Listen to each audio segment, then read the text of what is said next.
Chapter 19. When the Lord thy God hath cut off the nations, whose land the Lord thy God giveth thee, and thou succeedest them, and dwellest in their cities and in their houses, thou shalt separate 3 cities for thee in the midst of thy land, which the Lord thy God giveth thee to possess it. Thou shalt prepare thee a way, and divide the coasts of thy land, which the Lord thy God giveth thee to inherit, into 3 parts, that every slayer may flee thither. And this is the case of the slayer, which shall flee thither, that he may live.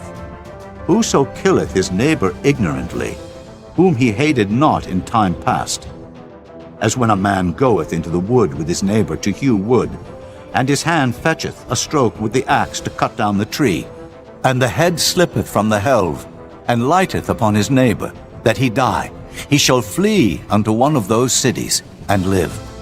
Lest the avenger of the blood pursue the slayer while his heart is hot, and overtake him, because the way is long, and slay him, whereas he was not worthy of death, inasmuch as he hated him not in time past. Wherefore I command thee, saying, Thou shalt separate 3 cities for thee. And if the Lord thy God enlarge thy coast, as he hath sworn unto thy fathers, and give thee all the land which he promised to give unto thy fathers, if thou shalt keep all these commandments to do them, which I command thee this day, to love the Lord thy God, and to walk ever in his ways, then shalt thou add 3 cities more for thee, beside these 3, that innocent blood be not shed in thy land, which the Lord thy God giveth thee for an inheritance, and so blood be upon thee. But if any man hate his neighbor, and lie in wait for him, and rise up against him, and smite him mortally that he die, and fleeth into one of these cities, then the elders of his city shall send and fetch him thence, and deliver him into the hand of the avenger of blood, that he may die. Thine eye shall not pity him, but thou shalt put away the guilt of innocent blood from Israel, that it may go well with thee.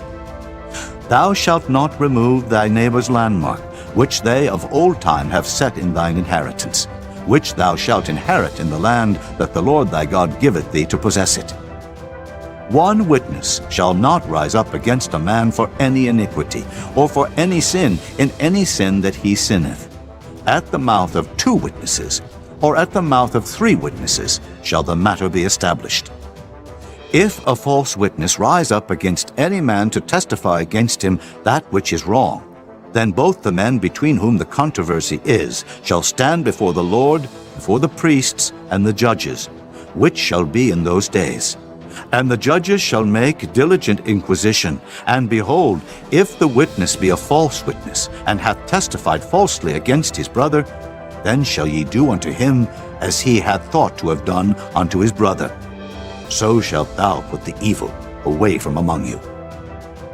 And those which remain shall hear and fear, and shall henceforth commit no more any such evil among you. And thine eye shall not pity. Life shall go for life, eye for eye, tooth for tooth, hand for hand, foot for foot.